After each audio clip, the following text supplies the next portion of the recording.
നമസ്കാരം. മലയാളി വാർത്തയിലേക്ക് സ്വാഗതം. വടകര ലോക്സഭാ മണ്ഡലത്തിൽ ഒരു മാസം കൊണ്ട് കെ ശൈലജ പോയ ദൂരം 2 മണിക്കൂർ കൊണ്ട് ഷാഫി പറമ്പിൽ മറികടന്നുവെന്ന കെ രമ MLAയുടെ പ്രസ്താവന വൻ വൈറലായി മാറുകയാണ്. കോൺഗ്രസ് ഗ്രൂപ്പുകളും അണികളുമെല്ലാം ഇത് ഏറ്റെടുത്തിരിക്കുകയാണ്. ടീച്ചറമ്മ തലസ്ഥാനത്തേക്ക് വണ്ടി കയറിക്കോളാനാണ് രമ പൊതുവേദിയിൽ പറഞ്ഞത്. CPMന്റെ സമനില ഇതോടെ തെറ്റിയിരിക്കുകയാണ്. ഷാഫി പറമ്പിൽ വന്നതോടെ ടീച്ചറമ്മയ്ക്ക് വല്ലാതെ മങ്ങലേറ്റു. 2008 RMP രൂപീകരിച്ച ശേഷം വടകരയിൽ LDF നിലം തൊട്ടിട്ടില്ല എന്ന് ഏറെ അഭിമാനത്തോടെയും അഹങ്കാരത്തോടെയുമൊക്കെയാണ് കെ രമ പറയുന്നത്. ഇത്തവണയും നിലം തൊടിയിക്കില്ലെന്ന് രമയുടെ വെല്ലുവിളിയാണ്. വടകരയിൽ കോൺഗ്രസ് നേതാവാണ് നിൽക്കുന്നതെങ്കിലും കണക്ക് രമ പിണറായിയോടാണ് വീട്ടുന്നത്. വടകരയിൽ 1 ലക്ഷത്തിലധികം വോട്ടിന്റെ ഭൂരിപക്ഷത്തിലാണ് ഷാഫി പറമ്പിൽ ജയിക്കാൻ പോകുന്നതെന്ന് കെ രമ ഇപ്പോഴേ പ്രവചിച്ചു കഴിഞ്ഞിട്ടുണ്ട്. RMPയുടെ പൂർണ്ണ പിന്തുണ ഷാഫി പറമ്പിലിനുണ്ടാകും. അഭിപ്രായം പറയുന്നവരെ കൊന്നു തള്ളുന്ന രാഷ്ട്രീയത്തെ ഇപ്പോഴും CPM ന്യായീകരിച്ചുകൊണ്ടിരിക്കുകയാണ്. 2008 RMP രൂപീകരിച്ച ശേഷം വടകരയിൽ LDF നിലം തൊട്ടിട്ടില്ല എന്നും കെ രമ വ്യക്തമാക്കി. വടകരയിൽ നടക്കാൻ പോകുന്നത് ഫാസിസ്റ്റ് വിരുദ്ധ പോരാട്ടമാണെന്ന് മുല്ലപ്പള്ളി രാമചന്ദ്രൻ പ്രതികരിച്ചിട്ടുണ്ട്.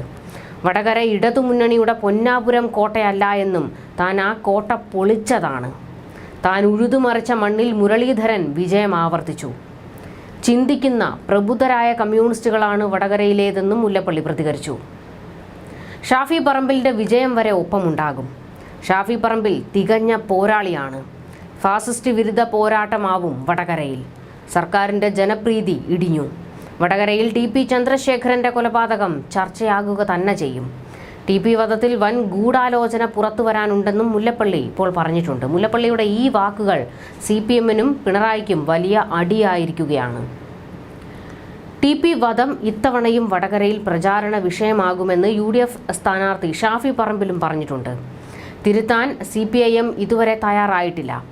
വടകര TPയുടെ മണ്ണാണെന്നും ഇത്തവണയും UDFനൊപ്പം നിൽക്കുമെന്നും ഷാഫി പറമ്പിൽ പറഞ്ഞു. ശക്തരായ സ്ഥാനാർത്ഥികൾ തനിക്കെതിരെ വരുന്നത് ഇതാദ്യമായല്ല. പാലക്കാട് 2021 തിരഞ്ഞെടുപ്പിൽ നടന്നത് എല്ലാവരും കണ്ടതല്ലേ. പ്രധാനമന്ത്രിയും അമിത്ഷായും വരെ വന്ന് പ്രചാരണം നടത്തി. സ്ഥാനാർത്ഥി ഓഫീസ് പോലും തുറന്നിടത്തു നിന്നാണ് പാലക്കാട്ടുകാർ തന്നെ വിജയിപ്പിച്ചതെന്നും ഷാഫി ഓർമ്മിപ്പിച്ചു. പാലക്കാട് ഉപതെരഞ്ഞെടുപ്പ് വരും. ഉപതെരഞ്ഞെടുപ്പിൽ തനിക്ക് കിട്ടിയതിൽ കൂടുതൽ ഭൂരിപക്ഷത്തിൽ UDF സ്ഥാനാർത്ഥി ജയിക്കും. പാലക്കാട് ജയിക്കില്ലെന്ന് BJPക്ക് അറിയാം. അതറിയാത്തത് ഇപ്പോഴും CPMനാണ്.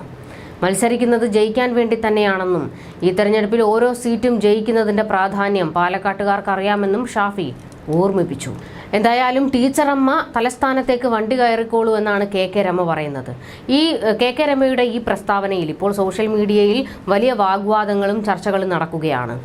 CPMന്റെ അണികൾ സോഷ്യൽ മീഡിയയിൽ വന്ന് കെ രമയ്ക്ക് മറുപടി കൊടുക്കുന്നത് പാലക്കാട്ടേക്ക് പോകാൻ ഷാഫി പറമ്പിലിന് ടീച്ചറമ്മ വണ്ടിക്കൂലി കൊടുത്ത് വിടും എന്നാണ്. അങ്ങനെ ഇത്തരത്തിൽ വലിയൊരു പോര് ഇപ്പോൾ വടകരയുടെ പേരിൽ സോഷ്യൽ മീഡിയയിൽ സജീവമായിട്ടുണ്ട്. ഏറെ ചർച്ചയാകുന്നത് വടകരയും തൃശ്ശൂരും തന്നെയാണ്. ഇത്തവണ പൊരിഞ്ഞ പോരാട്ടം നടക്കുന്നതും ഈ 2 മണ്ഡലങ്ങളിലാണ്. എന്തായാലും വിജയം ആർക്കൊപ്പമാണെന്ന് കാത്തിരുന്ന് കാണണം.